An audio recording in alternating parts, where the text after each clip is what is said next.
all. Thanks for joining the session for the folks that are here. This session is going to be a conversation with Severine Fleming of the Greenhorns and the Agrarian Trust and many other things, who will reflect on over a decade of young and beginning farmer entrepreneurism, practice, activism, organizing, and policy work. I'm Adam Kahlo. I'm a food systems researcher from California who is living in Scotland, where I study mostly how the land access barrier and land access challenges shape the ambitions of a transition to a more just and ecologically regenerative food system. And in this session, I'm going to introduce Severine and then lay out a few broad, challenging themes and questions for Severine to work off of in her presentation.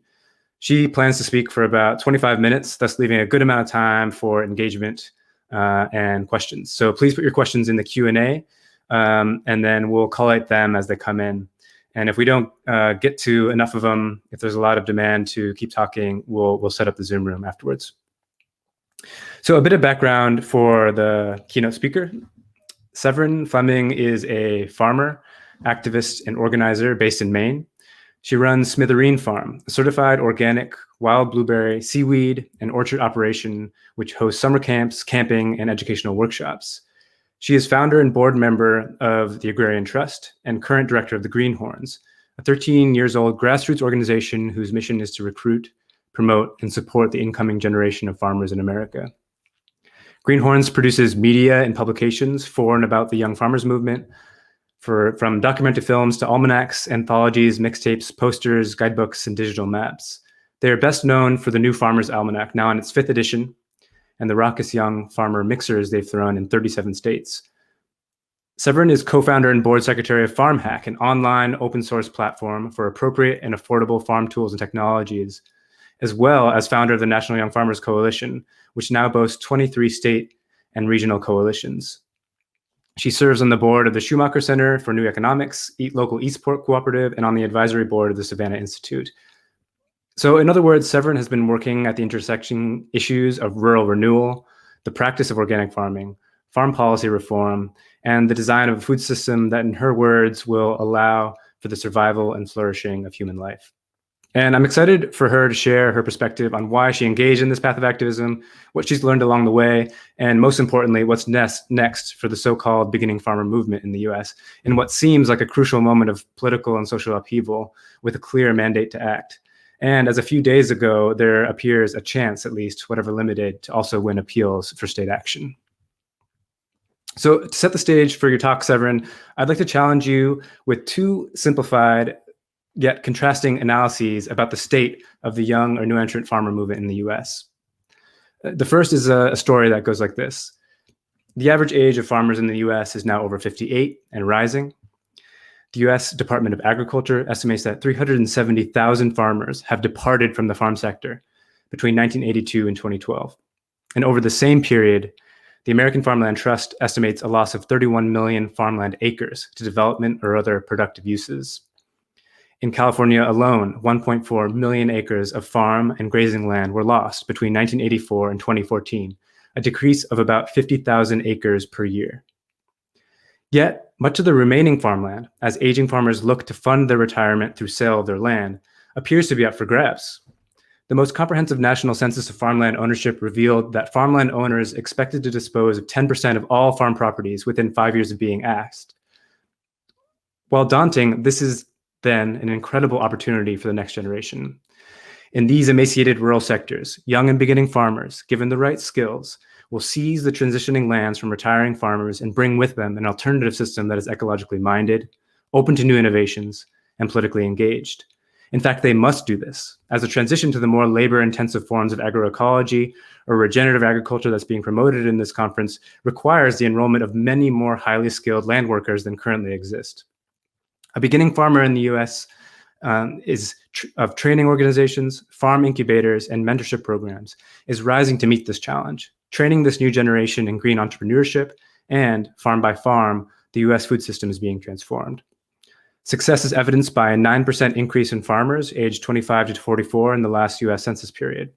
Groups like the Agrarian Trust work to fill the demand from both aspiring farmers seeking land as well as retiring farmers seeking a new steward. For example, with the trust facilitation, the Somali Bantu Community Association, after years of search, now possess a 99-year lease on 107 acres of central Maine farmland preserved in perpetuity. The flourishing of farmers markets, new food businesses, and regional food hubs, and these agricultural land trusts is increasing and will only continue to fill the geographies abandoned by the industrial food system. This is a movement that slowly but inevitably will outcompete the traditional power players in agriculture. The second analysis takes a near opposite view. First there was enthusiasm for the good food movement, but a critical analysis has revealed that in many instances, this has been revealed as rather a consumerist approach to structural problems, where the successes in short supply chains and vibrant local foodways can be thought of as a niche that only benefits the early adopting farms and elite consumers above all else. In this frame, the stories of successful land acquisition and startups we see in the media about beginning farmers end up hiding the deeper struggles of new entrant farmers who haven't been able to get secure land access. While young farmers may be on the rise, farmland rental is also on the rise, especially in high-value areas like in California, where over 40% of farmers rent the land they farm. Many farmers operate on month-to-month leases or handshake agreements, and any value they put into the land passes to the owner when they are evicted or move to find a more secure situation. While consumers imagine young farmers living on their farms, many commute long distances from urban areas, as much affordable farmland doesn't come with adequate housing. These land access barriers are highly racialized. 98% of farmland in the US is white-owned, sitting atop a dark legacy of multiple waves of land dispossession, masquerading as official farm policy. Thus, the farmers we observe as success stories may actually be more of rural gentrifiers, using social and inherited capital to overcome barriers not available to all aspiring farmers, especially farmers of color. The rewards of meritocracy offered by farm entrepreneurism may end up masking a farming ladder that rewards privilege or race and not skill at producing food. And the land trusts, while moving mountains to preserve farmland and install young farmers, are nonetheless competing against a financial sector that is increasingly interested in the reliable asset value appreciation to be found in agricultural land ownership. In this narrative, the beginning farmer movement thus has much reform work to do itself if it wants to shepherd a just food system transition with sufficient agency to enact meaningful land use change. So Severn, I hope my introductory provocation raises some questions for participants in the session and allows you to bring some nuance based on your long history, starting organizations and working in beginning farmer groups, as well as farming yourself as a young new entrant farmer. And as a researcher of beginning farmer movements, I further asked the following questions that I hope are interesting to yourself and those listening. First, how would you look at the work of the diversity of beginning farmer movements a decade ago compared to today? What strategic mistakes, if any, stand out to you? What have been successful approaches to motivate engagement and political support at the highest level for beginning farmer needs?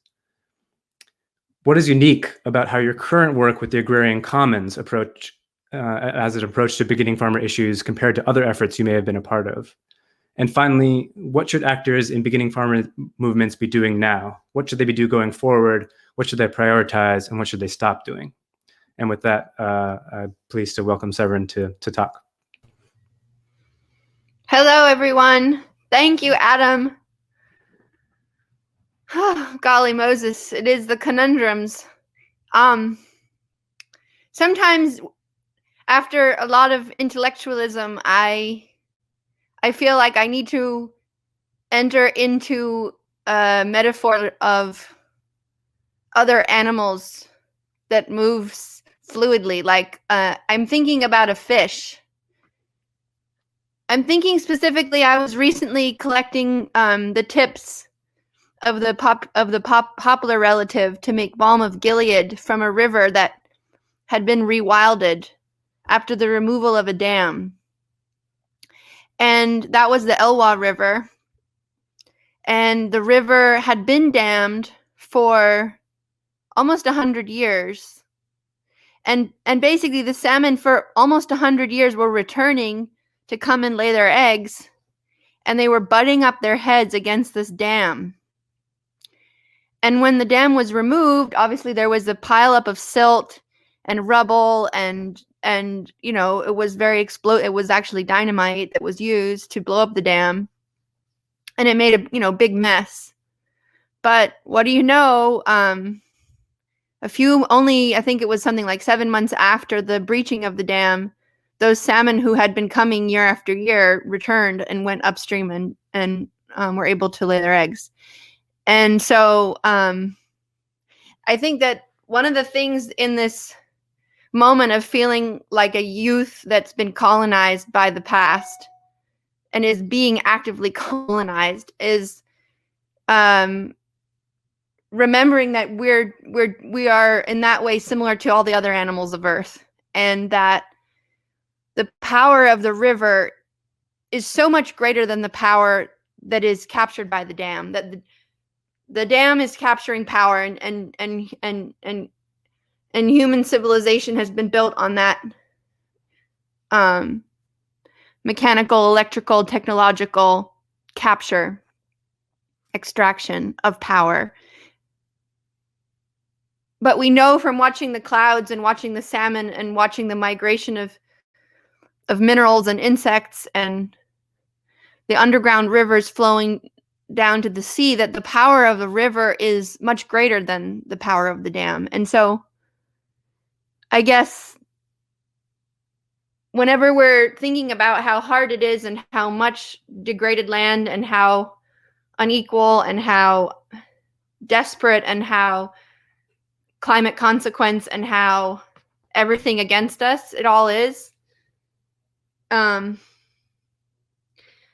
that the system of life where volition and agency is distributed unto all of its members, and that all of the members of life are expressing their will force in situ, is so much more effective than the dam and then the colonial power at a distance and the monoculture. And even if the world is awash in private equity, it's still, it is ultimately far more abstract than the land itself and the power of the land itself and the wealth of life itself and its momentum. So whatever, I get overwhelmed by your question, Adam. So I have to imagine the fish butting its head. And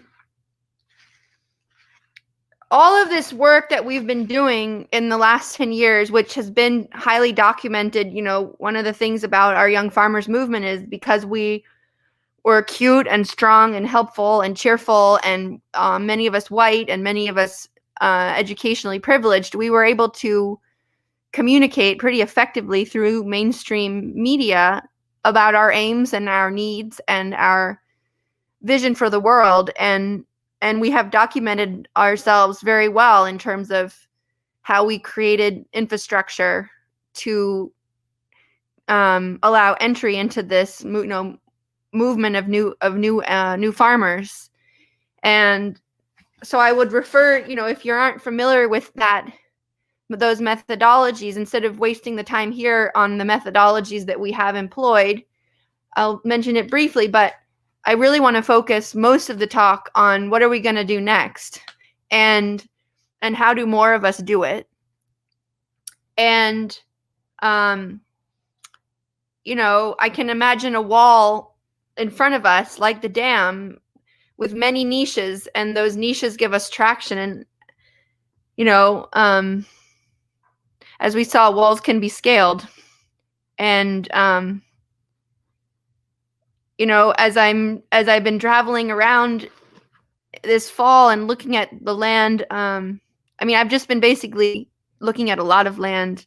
I've been living in my van and looking at land and eating fruit and seeing, you can really, you see these transitioning occurrences. You see the centennial trees falling down. You see new young farmers and their lambs grazing in the margins of irrigated fields. You see people shifting out of avocados and citrus and water desperate crops and going into like herbs and perennial herbs and nursery crops. So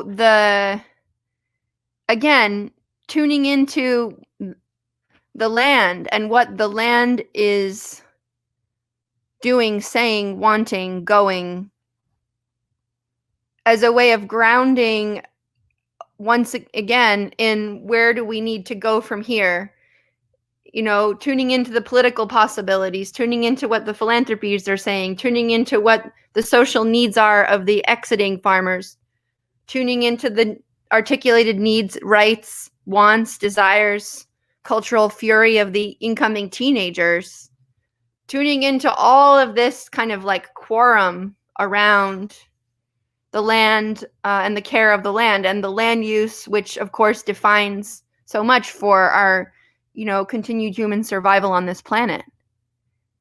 And underlying all of that is the sense that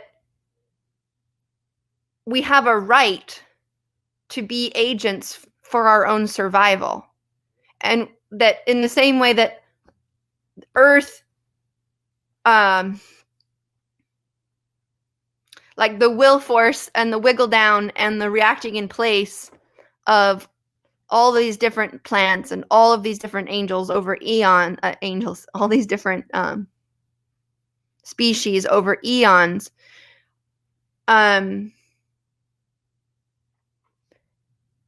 to survive is a right that we also feel. And so that this request to gain access to land, this demand to have access to nutritious food that's culturally appropriate, this demand to be able to inform the policy that governs land use decision making, this need for better quality air in our cities and to reclaim our urban and civic commons for forests and vegetated areas. These are all the different spheres of understanding ourselves as members of a commons of land, and the land as a body, which is our same body of, and upon whose life systems all agriculture is built.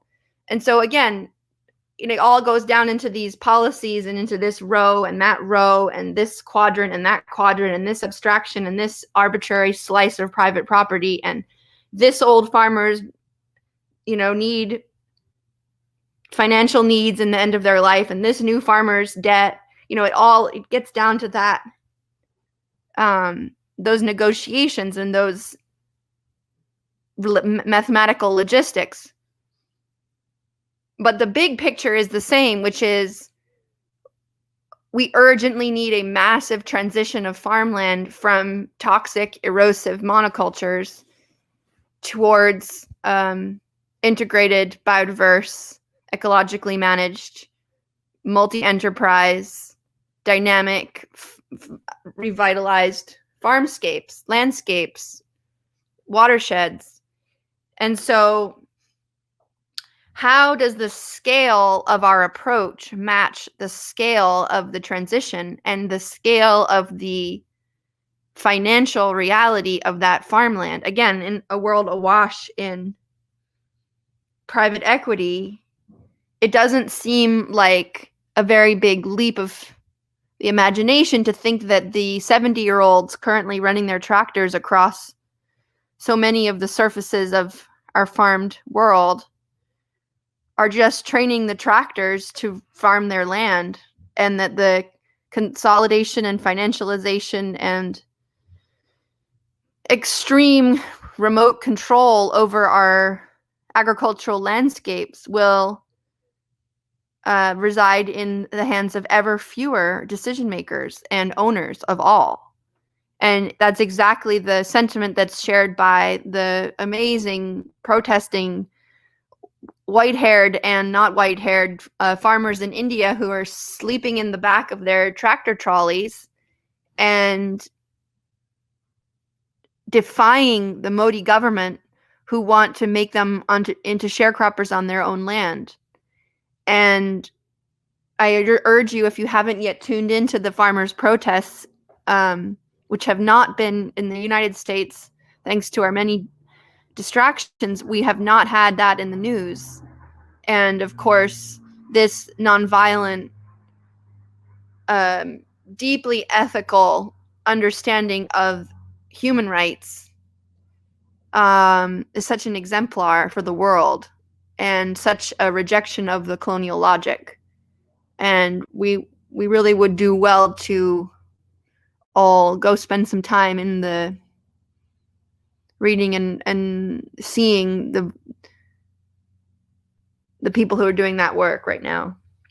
So, okay, so the methodologies that I said I would talk about a little bit, the aim and the frame of this radical truth of our common plight, our common ground, our need for common resolve and common understanding of our common interest in working together. And working across divides. One of the things about the young farmers and the narratives that we have adopted in order to get along is being making harmony with conventionally farming neighbors or traditional farming families or the community of which we are a part, and recognizing that there's been such a disrespect of the work, not only of farm workers, but of farming and of the rural, and that the work comes sometimes before the woke, and that the getting the work, like showing up and being present and diligent and attentive and responsive and respectful of the history, is a virtue that really cannot be ignored, because all of these slightly charged framings that you were giving, Adam, when you're talking about entrepreneurship and the striving and the kind of frontiersmen and the now wait a minute, you had good stuff on there and I was wanting to respond to it. That a lot of this was kind of that the virtues of these hard times and this like settler white settler pioneer type adversity becomes a cultural identity that's sore, and that the soreness and the anger and frustration and feeling left out that is so often expressed in rural America, I feel like traces its root back to the arrival of people who were not able to be long and be safe and be part of a thriving, and who were either ejected or left to try and survive from their European place of origin. And so this from the very outset extremity of harsh condition and of the need to extract and the need to send back and the need to produce the maximum, and how many acres are you farming, and this whole identity of producer leaves trauma in its humans. And so I think that one of the methodologies that we can reflect on is the methodology of showing up and being compassionate with one another. Now, okay, obviously there's many other important methodologies, like access to social networks for learning how to farm, access to apprenticeships, access to business training, access to low interest loans subsidized by the government, access to open source farm equipment technology and tools and schematics and ideas, from tractors to bikes to planters to greenhouse sensors. These infrastructures that are allowing the entry of new, young, diverse, agroecological, more people onto the land, have all taken many forms and are expressed in many ways in many contexts. And they, Farm Link that helps, exiting farmers list the opportunities that they have, and social finance to allow for the cooperative purchase, and on and on and on. And this has been the work of Greenhorns and Young Farmers Coalition and many organizations funded by the Beginning Farmer and Rancher Development Program and other programs, conservation programs, conservation reserve programs, organic crop share programs, value-added programs, food hub programs. And yet we know that they add up to a farm system that we still today experience, and particularly in the COVID shutdown, when any notion that you could save the world with a farm-to-table restaurant has quickly evaporated. That we still have really only 1% of the farmland in the US farmed organically. And even those farms and farmers who have been going at it hard for 40 years, growing vegetables, growing diverse crops for their community, training new farmers, that in our work with Agrarian Trust, what we discover now is that we've got a line out the door for these same people to retire with dignity and allow in new, more diverse new farmers onto these lands that are the kind of core organic territory of this movement, that even in the places of strength that have been feeding us all for a long time, still we have precarity of the exit. Not only what I, of course, as a young person am focusing on always is, the precarity of the young people and the debt and the lack of finance and what it is to start a small business in any time, let alone this time.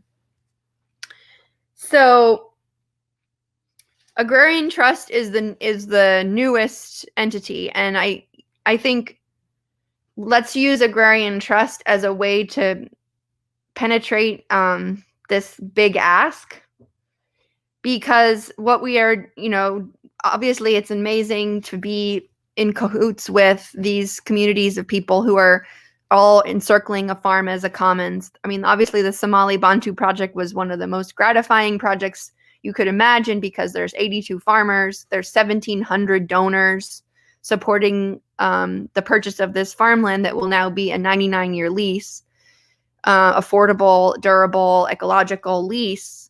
And this is a beautiful model that we're enacting in the public, as a public performance of land reform. But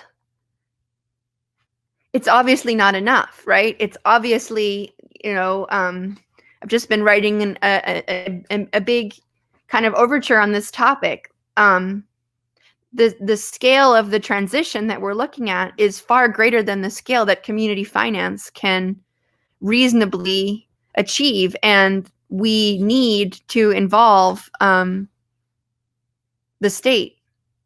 And we need to recognize that the preservation of these critical farmlands cannot be left up to the market.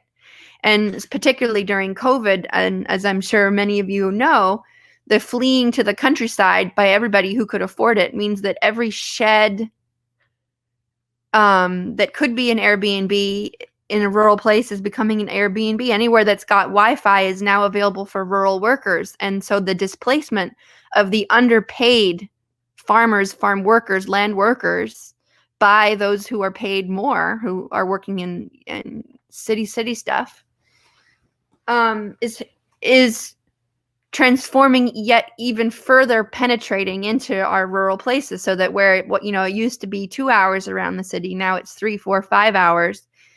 And these lands that are critical lands, that are the lands of the water of the floodplain where the good silty land is, are just continuing to get sliced and diced, and as Adam says, lost to development and recreational use, and then even that the Farmland Trust land. A wonderful friend of mine did her graduate degree work and showed that yes, the land is not being built upon, that's been preserved through agricultural easements, but it's actually even harder for new farmers to access that land than were it just on the open market. That, there's a lot of old guys still making hay on that land, and maybe only hay for horses, that really it's whose social mission, if we kind of rightly understood it, as a result of the public investment of that easement, should preference local food security and food production, not just a vista, not just infiltration for water, not just hay for horses. Obviously, those are still already laudable, better than more sprawl. And interestingly, I've just been traveling across drought-stricken regions where this narrative over and over is the water got more expensive. The water got more expensive. It doesn't justify the trees and the orchards anymore. Well, the water got more expensive because shopping malls and suburbs are willing to pay more for a fanciful and non-edible landscape, and production prices are cheaper in places where family farming is being disrupted and dismantled, in Mexico, and monocultures of, be it agave or be it avocados, monocultures for export come to dominate those landscapes. So I don't think I'm covering anything that you haven't already all thought about, but I think that one of the things that we have to think in our next phase of this work is, how does this radical transformation, this radical transition in the face of a radical change in our climate, I think it really is a thing to say, is it demands radical inclusion and radical investment. And the scale of that is so huge. So one of the things that Agrarian Trust is, obviously working on is that it's not only about a right, like an ownership, that the right and the ownership is a financialized understanding that is, unreachable for many people, the majority of people, like 99% of people. And so the understanding that government intervention in the system, say, also needs to acknowledge that that's not only the right and the ownership, right? It's the work, the insight, the design, the implementation, the physical modification of the ecosystem that needs to be rewarded. And so much of the way that farm policy is ordered is, of course, predicated on this owner-operator, and England worse, of the ownership of land, of course, is commanding the power in the payment. And so how do we decouple the power and the payment from the owner and the right into the who has the responsibility, who has the work, who's moving the cows, who's tending the young trees, who is actually implementing? And that, of course, is when you have for instance, a transition payment that is available also in the case of agroforestry to people who are doing the tree crops. If we have, which we have, since we have 70% of the farmland owned by people in their 70s, expecting a radical transformation of the physical ecological matrix that's growing on that land is very unreasonable. Those are 70-year-old people. They're trying to log into their Zoom without help. They're not going to be out planting thousands of trees. Obviously, it's going to require young bodies to do that work. And there are many young bodies who are underemployed. But how do we recognize in our approach and in the asks that we are making that reality, which is the split tenure between the owner of that farmland and their heirs and whatever the considerations are of their, logic, which we have to treat with respect. And then the urgent logic, which is overlying that, which is, this is land that really needs hedgerows. This is land that really needs its riparian zones protected with permanent pasture. This is land that could be growing a really diverse and extraordinary polyculture of tree crops. And we could be grazing animals under this monoculture that this old farmer's got. And we can be transitioning it into crops that are going to be more resilient for a climate future, a hotter, growing food, as Gary Nabhan says in his wonderful book, Growing Food in a Hotter, Drier Land. And so, the understanding that the understory and the overstory are needing to harmonize, be in harmony, that a new farmer renting land that is already farmed by another farmer and having their operation go inside of it, that a farmer renting land and planting nursery crops that are the crops that might be more acceptable in that region in the future. Beyond citrus people. These are some of the tactics that are already employed, right? Stacking enterprises, what they call multi-party agroforestry, has been documented by a wonderful Savannah Institute paper that we presented at the World Agroforestry Conference last year. And that pointed to this very practical, wiggly way that people do, which is, okay, well, we need to achieve this goal. So how do we work together to get it done? Now, one of the biggest things is in this opportunism and this kind of wiggly could call it romance, rose-colored glasses, the like diehard adversity, adversity junkies, the like culture of agriculture.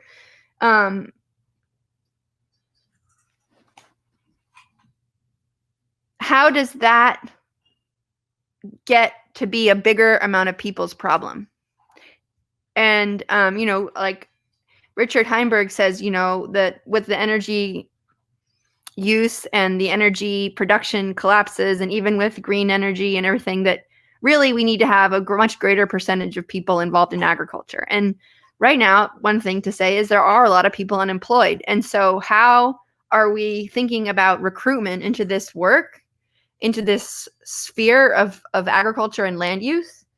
And how are we normalizing the kinds of collaboration that we see exemplified by these kind of like post-capitalist social arrangements that are the reaction of people farming to work together? How do we normalize that, in the supply chain world, in the processing world, in the retail world, in the seed world, and in all of this multi-spheric, moving blob of our food system?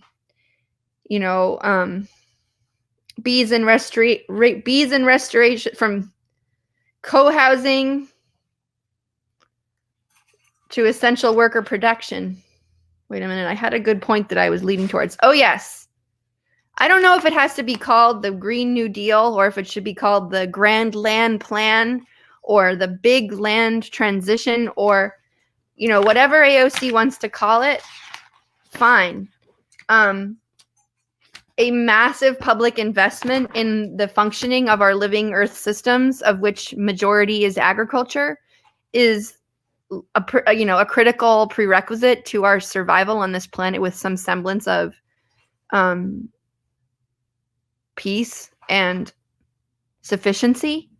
And so I don't think that we can move forward very well unless we're acknowledging how huge that project is.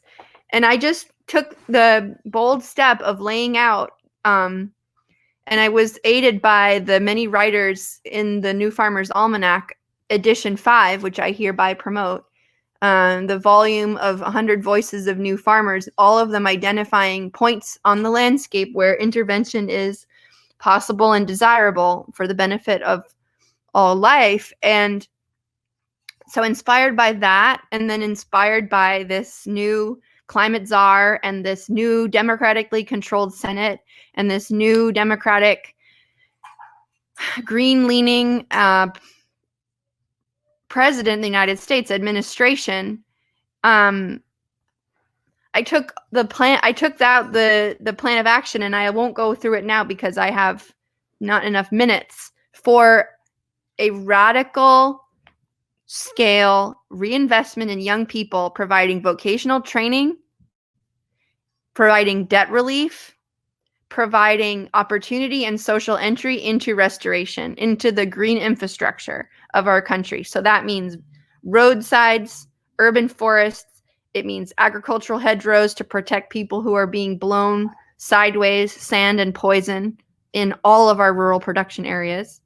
It basically means a CCC type of a program that allows people to earn a really good living, be trained, and be able to go and do this work. And it's a mobilization And it's well, Adam is probably going to problematize it, but that's okay. I open source the document to him so he can help us polish it so that we can present it in the first weeks of our new administration. And I think I'll pause and catch my breath and look down at my notes while you guys talk amongst yourselves and figure out what the next big topics are. But I think that the big point is we can't afford the land. We want to do the work. We can't afford to do the work. So if all of us agree that the work needs to be done, the land needs to be transitioned, radical inclusion and enhancement of the skill of those people who are young people who are not yet on the land, and a systematic approach to that. That means that we really need to be massively investing in young people, farm workers, people who can do farm work, people who want to do farm work and do restoration work. And at the same time, on a land use level, there needs to be federal money made available for keeping this land in agriculture, whether it's a conservation plus enrollment where you put your land as an old person into this conservation not a deed restriction, and that enrolls you in these kinds of restoration programs, and then you get a tax benefit, or by the expenditure of dollars in these traditional conservation objectives. Anyway, I said I was going to pause, so I'm going to pause and go back to you, Adam. Go poke some holes into it, please.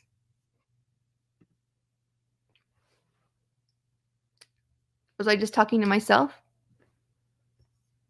Internships. 42. Having issues. Can everybody see me? Am I there alone? Please add to chat. Okay, they brought me back. No, you're presenting. Thank you, okay. Severin. I really like how you present. And instead of me poking holes, I think there are some really good questions that get to some of the core kind of premises of your experience and also your proposals for what's needed. I think the first one is something I hear a lot too when I'm out talking. So I think it would be a good one for you to take on because you have experience all across the US to answer this. So do you think, this is from Jonathan, do you think that there are lots of new entrant farmers wanting to farm but struggling against the barriers to farming that we've talked about, for example? And I often feel that the reality may be that there are not as many people willing and ready to start ecological farms as we may hope. So are they actually out there, the people who want to farm? And this is related to another question a little bit down next.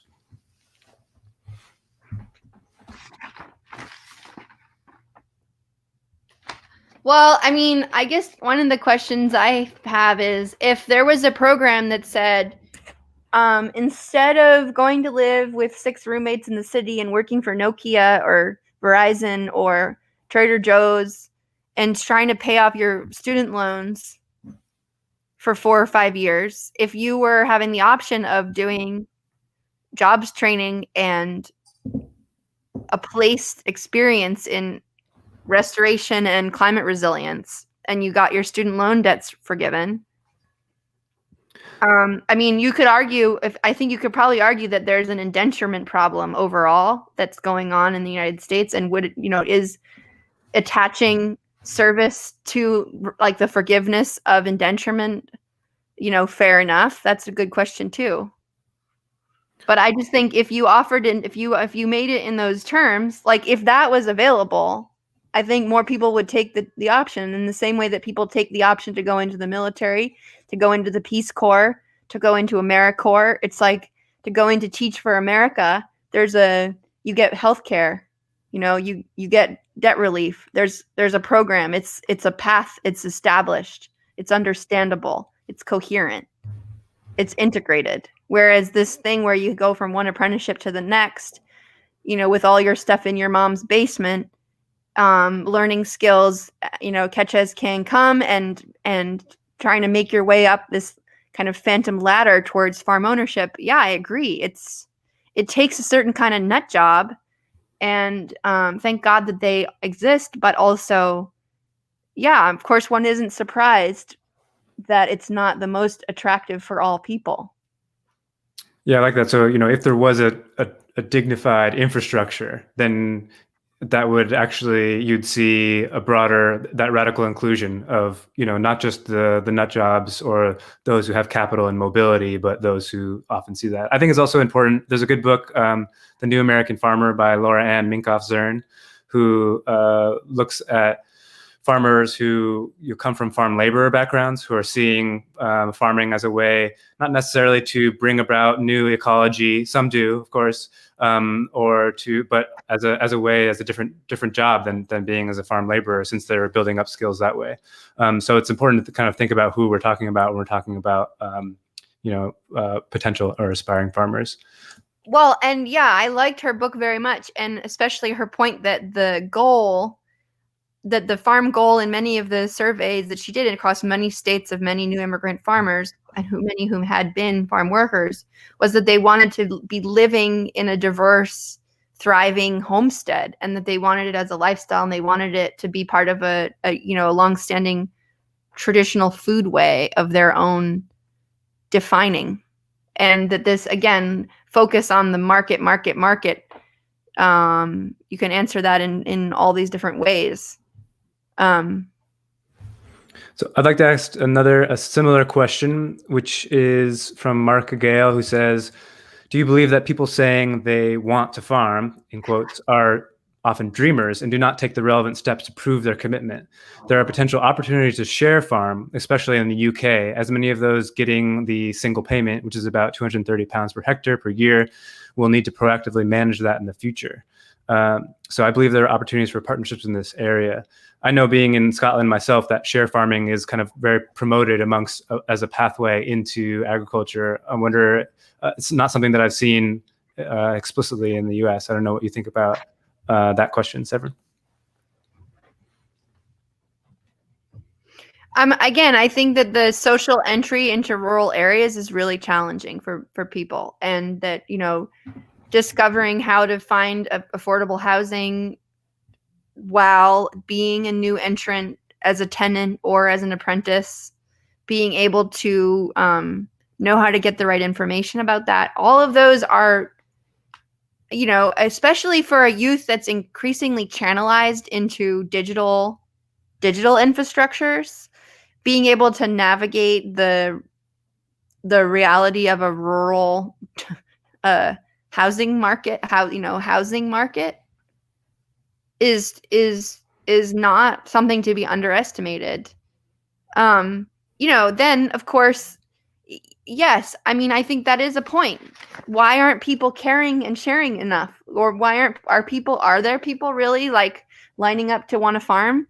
Well, clearly not if you look left and you look right in every city and every suburb, and the land is, mown and blown and torn up and blowing as dust into our eyeballs as we wait for our Ubers to carry us to wherever else that is that we're going. And the kind of vegetative strategies of our civilization are failing us so visibly. From every road, you see a violation of land. It's almost like, as pervasive as the cell phone and media reality is, the other reality that's as predominating in the experience of the general public is of degraded, abused civic land. And so I don't know, I throw at your challenge another challenge, which is, how do we get these teenagers and Greta type indignant climate activists to become ecoliterate enough and apply their critique directly in practice? I'm not saying it's going to change the world for you to put a butterfly garden in the pavement in front of your house, but I'm going to say it's not going to take all of your life to do that. And the consequences of care and stewardship and belonging and reciprocity and interaction with an ecology is obviously its own reward. And I also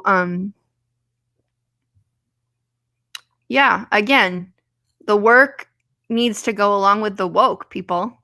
And it's so shocking. It's just so shocking how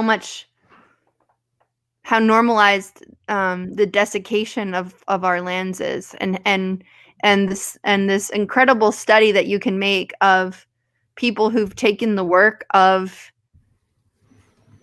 restoration hydrology into its community expression, in India, in Slovenia, around the world, all of these amazing community hydrology projects where basically in the face of big dams and in the face of falling groundwaters, people get together to really steward the slowing and sinking and spreading of their rivers so that our less water is shed and more is absorbed.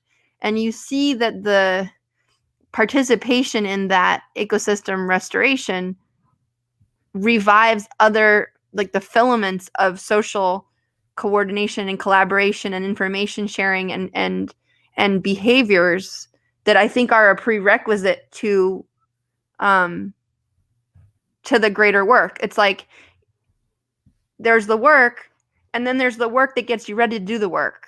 And I feel like the work getting us ready to do the work is where we're at now. So as an organizer, I'm kind of like, okay, well, what's the work that gets us ready to do the work?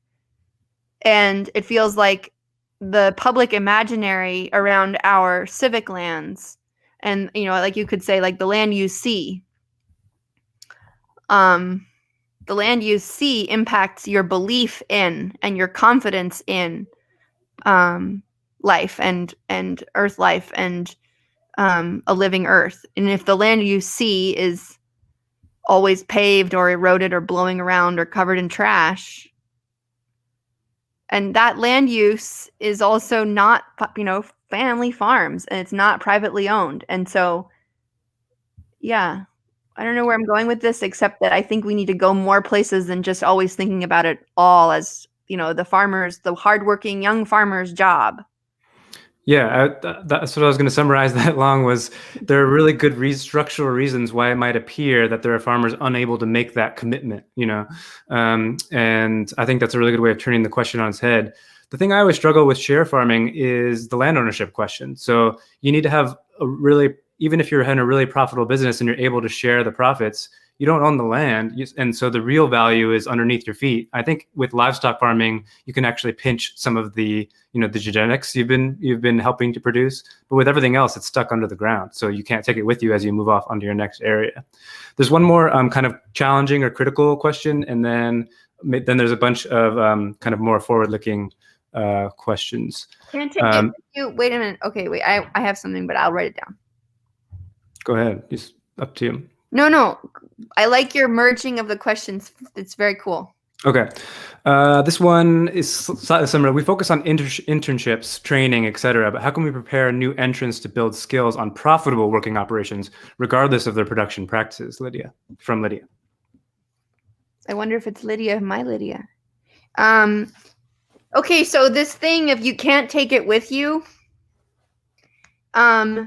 let's also maybe say that to these guys who are so interested in financialization of carbon and how, markets and NASDAQs get set up that allow people totally apart from farming to earn lots of dollars in, quote unquote, saving the world through carbon farming. And, is that the most effective way to, mobilize resources? I don't think that I agree with that.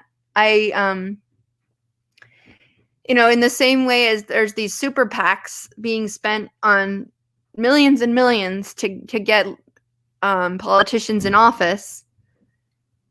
Imagine if you were spending some of those millions actually enabling people to get started in agriculture, and like for instance, why does Vermont have great affordable housing and the highest level of new immigrants and amazing education system and, practically socialist presidential candidate who completely transformed the discourse in the American left? Well, you could argue that that's because there were a lot of people who moved to Vermont to express their back to the land sentiment and got involved in all sorts of civic organizations that yielded us a transformation of what it is to be in Vermont.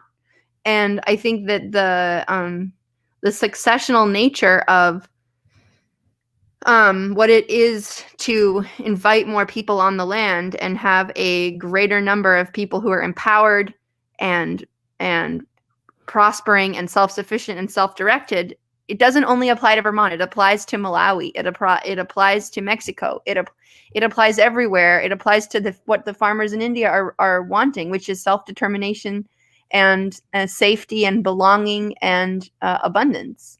So I guess, you know, as soon as it turns into this kind of like young farmer as unit and like, you know, I don't know, like the young farmer is not a product.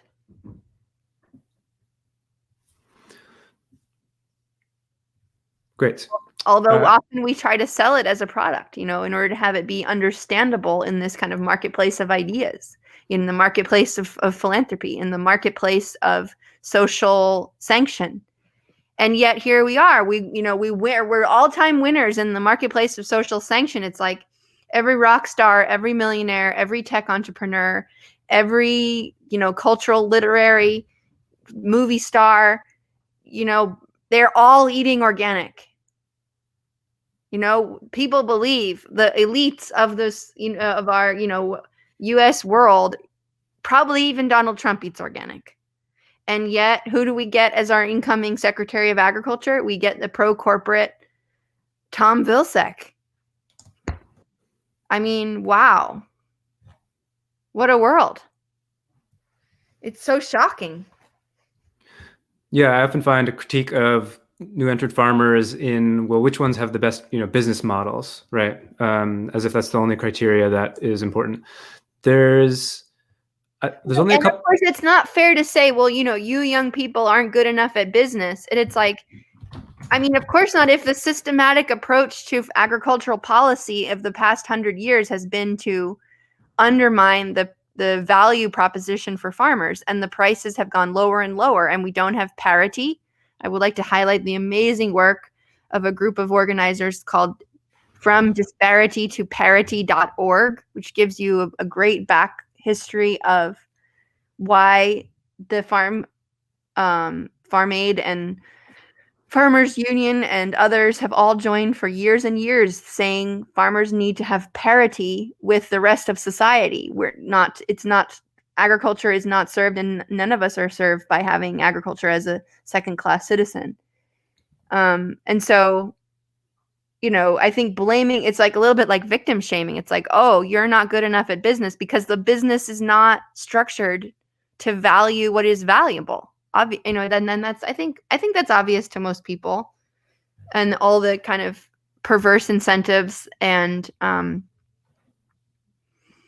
subsidies that are made to pay for cheap commodity food to be fed to our children in school, and cheap commodity food to be the only option for people who've managed to survive in agriculture. And, you know, it's not their fault. They're also operating out of these perverse incentives. You know, even people who are applying poison are doing so because that's the program, and that's the program that's allows them to get the payment. And that payment is, of course, what's designed by the agribusiness interests who make the most money of processing and capturing all the value in the food chain. So again, I think whenever we go back and only are looking at that, I realize my computer is not very good. The young farmer as a product, and whether that young farmer is good or not good. It's like, scroll out, yo. This is not Instagram. This is a historical context. So I think we're pretty much out of time, but there's two questions that are both kind of forward-looking, and I don't know if you want to do the follow-on session just to via Zoom, Severin, to answer those questions. Otherwise, we'll have to leave it, I think. How hopeful you start blowing up the dam in the next 4 years, and How does the CCC coexist with the proposals under the Justice for Black Farmers Act that also proposes a land redistribution and technical support and training? And there was one more question about how does kind of cooperatives fit into this big question, not just new farmers, but cooperatives. So that can kind of go with the Justice for Black Farmers Act.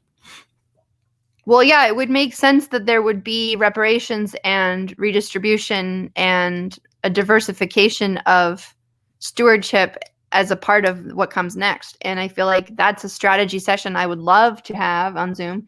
And then also I think it would be really valuable to put together the team of thinkers who would and to go and find ourselves some wonderful policy-minded humans and be having much more inclusive policy proposal making happen as a big part of what happens next. Like I think radically inclusive proposal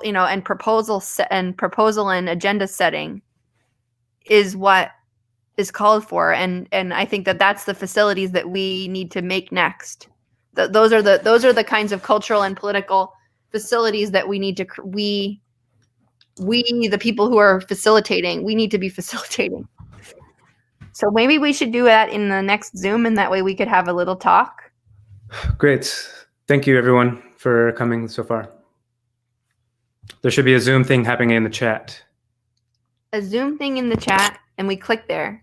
Thank you all, and please do check out all the websites and all the very useful infrastructures that do exist, because there's kind of more than you might think. It isn't as hard. I mean, we make it sound so hard, but it's pretty wonderful. If you can do it, it's pretty wonderful.